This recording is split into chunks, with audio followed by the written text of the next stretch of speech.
Hello, तुम थोड़ा मेरी सीट पता लगा दोगे? मुझे नोटिस बोर्ड नहीं दिख रहा। कमर पे हाथ रखे वो लड़की मुझसे ऐसे मुखातिब थी जैसे उसका कोई हक हो मेरे पे, जबकि जान पहचान के नाम पर हम दोनों में बस इतना ही था कि चंद घंटे पहले दोनों एक ही बस से इस इंजीनियरिंग इंट्रेंस का एग्जाम देने पहुंचे थे।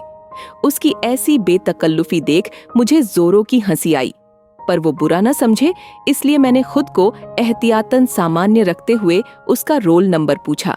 वो रोल नंबर बताते हुए खुशामद के अंदाज में बोली, प्लीज हेल्प कर दो, मैं यहाँ तुम्हारे सिवा किसी को भी नहीं जानती। मैंने मन ही मन सोचा कि जानती तो वैसे मुझे भी नहीं हो, बस अपना काम निकालना है। उसका रोल नंबर देखने मुझे नोटिस बोर्ड नहीं जाना पड़ा क्योंकि वो मेरे बाद ही था, तो जाहिर है सीट भी मेरे बाद वाली ही थी। एग्जाम से निकलने के बाद 2 घंटे की बातचीत में मुझे पता चला जितनी क्यूट वो दिखती है उससे ज्यादा क्यूट उसकी जनरल नॉलेज है। एग्जाम देके वापस लौटा तो दिलो दिमाग में वही तारी थी। हल्की से मेकअप और कांधे तक बाल वाली वो लड़की हमेशा मेरे आंखों के आगे रहती थी। जिस गाने को सुनता वही गाना उसमें फिट बैठने लगता। उसकी बेवकूफियत भरी बातों की यादें मेरी सारी बोरियत दूर कर देती। शायद उसकी संगत का असर मेरे पे भी हो गया था, इसलिए 4 घंटे साथ गुजारने के बाद भी न तो मैं उसका नंबर मांग पाया था, न ही उसका नाम पूछने का जहमत उठा पाया था। अब ये हाल था कि रोज उसका चेहरा देखकर अनुमान लगाता कि उसका नाम क्या हो सकता है और FB पे सर्च करता, मगर रिजल्ट के रूप FB सर्च बॉक्स से मिलता तो सिर्फ अफसोस। बस एक ही उम्मीद बची थी मिलने की। जब हम दोनों को एक ही बस से काउंसलिंग के लिए जाना था, एक दिन वो मौका भी आ गया। कंधे पे बैग लटकाए और कान में ब्लूटूथ लगाए जब मैं बस में चढ़ा तो वो आगे से दूसरे नंबर की सीट पे बैठी हुई थी। मैंने ठहर के उस पे एक भरपूर निगाह डाली। खुले बालों और नाक में सोने की बाली पहने हुए आज दिल में उतर जाने की हद तक खूबसूरत लग रही थी। उसे नजरें मिली तो मुस्कुरा के मैं पीछे की सीट की तरफ बढ़ने लगा। तभी उसने आवाज दी, अरे तुम्हारे लिए ही ये सीट रखा है, और अपने बगल में खाली पड़े सीट की तरफ इशारा किया। ऐसा लगा कि मैंने आज तक जितने भी पुण्य वाला चेक भगवान के यहाँ डाले थे सबका सब भगवान जी ने क्लियर कर दिया हो। धर्म की कथाओं में मैंने सुना था कि अगर कोई गलती से भी किसी व्रत को भूखा रह जाए तो उसका फल उसे जरूर मिलता है। पिछला मंगलवार भूखा ही निकल गया था, शायद उसका फल था ये। मैंने अपने चेहरे पे हल्के से नापसंदगी के भाव लाए और जाके उसके पास बैठ गया ताकि उसे लगे कि मैं उसके पास बैठकर उस पे एहसान कर रहा हूँ। बस जब चलने लगी तो कुछ देर इधर उधर बात करने के बाद उसने अचानक ही पूछ लिया, क्या इतने दिनों से तुम मुझे याद कर रहे थे? चोरी पकड़े जाने से जब मैं गड़बड़ा गया और कुछ उटपटांग बोलता ही कि वो हंसते हुए बोली कि इन दिनों मुझे हिचकियां बेहद आ रही थी, तो मुझे लगा कि तुम मुझे याद कर रहे होगे क्योंकि दूसरा तो कोई है नहीं याद करने वाला। मैंने गहरा सांस लिया और बोला कि अच्छा, फ्लर्ट कर लेती हो। वो खिलखिलाकर हंसने लगी। बस 8 बजे से चली थी। अभी रात के 12 बज चुके थे तो सबको भूख भी लग गई थी, इसलिए ड्राइवर ने किसी लाइन होटल पे गाड़ी रोक दिया। मैं चाहता था कि वो मेरे साथ डिनर करे, पर उसने अपना मजबूरी बताया कि उसकी फ्रेंड भी है, उसके साथ ही खाना है। आधे घंटे बाद जब खाना खाके स्प्राइट का केन लेकर काउंटर पे बिल जमा कर रहा था तो वो मुझे कॉर्नर वाली टेबल पे अपने फ्रेंड के साथ दिख गई। मैंने अपना केन उसके तरफ झुका के पूछा कि पियोगी, जवाब में उसने मना कर दिया। फिर भी मैंने 2 केन लिया और वेटर से उसके टेबल पे पहुंचाने को बोल के होटल से बाहर निकल गया। बाहर निकला तो बड़ी जोर से सिगरेट पीने का मन किया। बैग चेक किया तो 2 गोल्ड फ्लैग और एक क्लोव था। मैंने क्लोव जलाई और होटल से थोड़ा दूर जाके कश लेने लगा। अभी 2-4 कश ही लिए होंगे कि उसका फोन का फ्लैश लाइट मेरे चेहरे पे था। ऐसे तो मैंने उसके ड्रेस के हल्के से झलक से ही उसे पहचान लिया था। फिर भी मैंने पूछा, कौन हो? जवाब में वो कुछ बोलने के बजाय फ्लैश जलाए रही। फिर कुछ देर में खुद ही बोली, अच्छे बच्चे सिगरेट नहीं पीते, और फिर तुम तो अब मेरे अच्छे बच्चे हो। मैंने कश लेना जारी रखते हुए कहा, मैं कब से तुम्हारा बच्चा हो गया बाबू। अगले पल ही वो दांत पीसते हुए सर पे सवार हो गई। फेंकोगे भी या अभी और फुटेज खाओगे? मैंने सिगरेट होंठों से अलग किया और उसे घूरने लगा। वो सीरियस हो गई थी, मजाक नहीं कर रही। सच में प्यार करती हूँ तुमसे। मुझे लगा कि माहौल बोझिल हो जाएगा, इसीलिए चुहल किया कि मैं तो सोच रहा था कि इस सिचुएशन में तुम मेरे होंठों पे अपनी होंठ रखोगी और पूछोगी कि क्या जलता हुआ सिगरेट मेरे नर्म हुए होंठों से ज्यादा जरूरी है।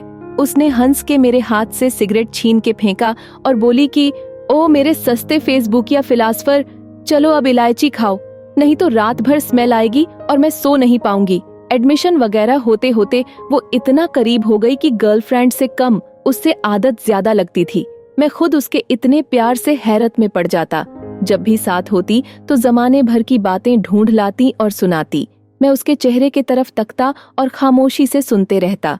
अक्सर जब वो फ्यूचर और करियर की बातें करती तो मेरा हाथ अपने हाथ में लेकर संजीदा हो जाती।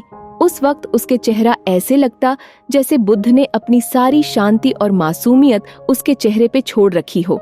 जब वो ज्यादा संजीदा हो जाती तब मैं चुहल करते हुए इश्क में ग्लोबल होते हुए कहता, अरे बामियान की बुद्ध, इतना भी शांत मत दिखो, तुम्हें आसमान में उड़ाने के लिए मेरे जैसा आतंकवादी आ चुका है। वो खिलखिला के हंसने लगती। तब मैं बस उसे देखता रह जाता निर्विकार। अक्सर मुझे जबरदस्ती कैंटीन ले जाती। मैं पैसे देता तो फट पड़ती, तुम्हारा पैसा भी तो मेरा ही पैसा है, अभी इसे खर्च कर लेते हैं, शादी के बाद उसे खर्च कर लेंगे। मैं चुप पड़ जाता। खाने में न तो मुझे पिज्जा पसंद था न ही डोसा, मगर वो जबरदस्ती मुझे खिलाती। मैं न नुकुर करता तो कहती, मेरे हाथों में जादू है, तुम खा के देखो, सब अच्छा लगेगा। इससे पहले ऐसे जिद करके मेरी माँ ही खिलाती थी। तब बचपन में मैं तीखा खाना होने के कारण मीट खाने से मना कर देता और वो मीट को पानी से धोकर खिलाती और कहती कि अगर तुम नहीं खाओगे तो मैं दुबली हो जाऊंगी। ये बात मेरे मन में भर गया था। बचपन में मैं उन पे गुस्सा होता तो कहता कि आगे से खाना नहीं खाऊंगा और आपको दुबला कर दूंगा। सब लोग हंसते, मैं नहीं समझ पाता।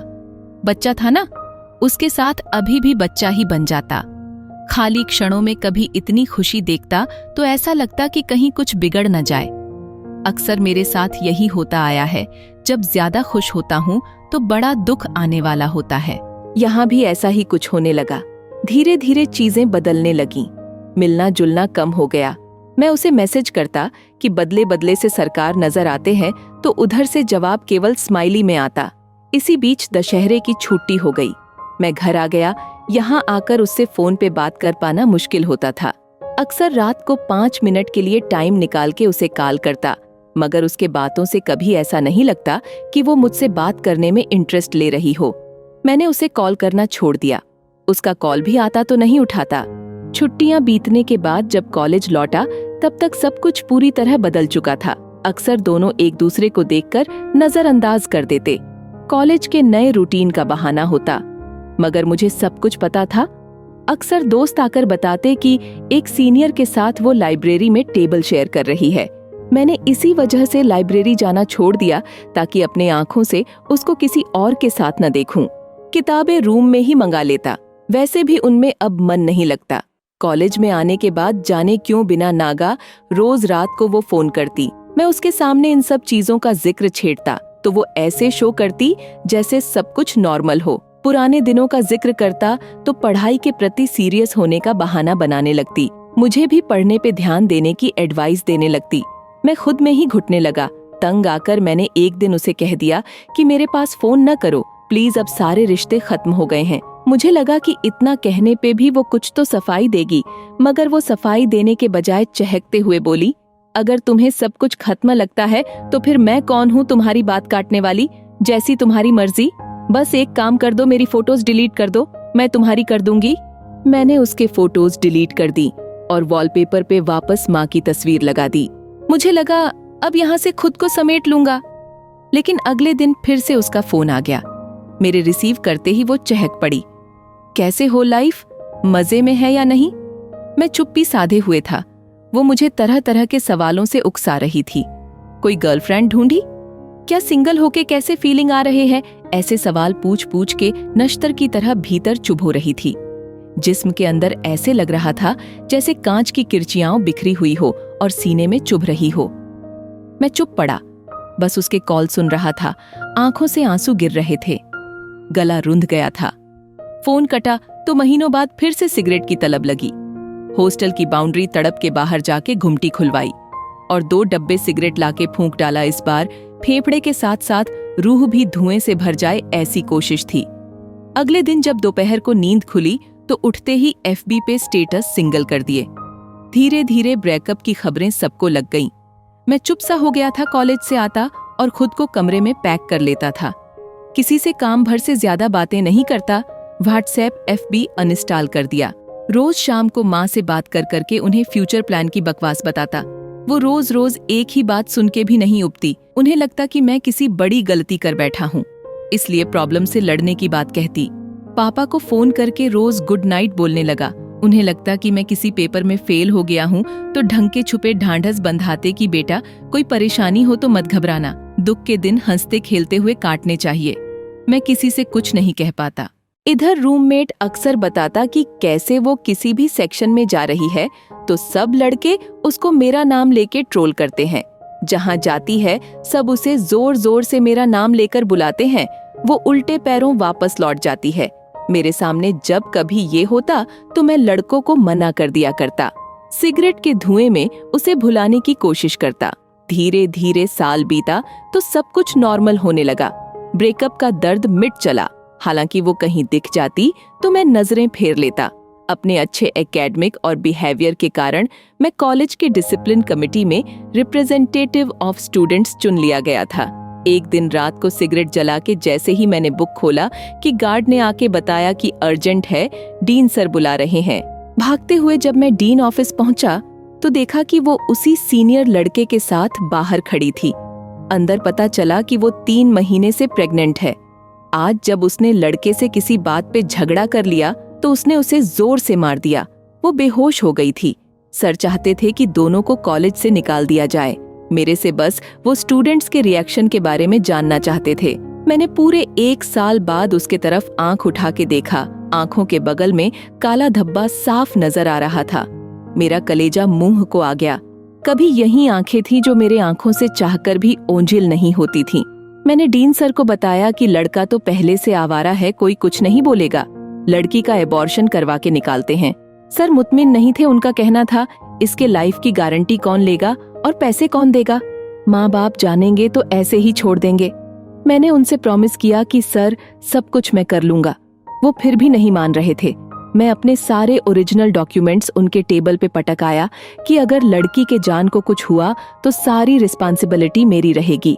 सर मान गए। रूम आके अपना ATM और वैलेट खंगाला तो 2000 रुपये थे। कुछ सूझ नहीं रहा था। माँ ने बर्थडे पे एक गोल्डन रिंग दिया था, उसे गिरवी रखकर कुछ पैसे जुटाए, कुछ दोस्तों से उधार लेके उसका अबॉर्शन करवा के उसके हॉस्टल छोड़ आया। सर से रिक्वेस्ट करके उसके न निकालने का लेटर भी लेके दे दिया।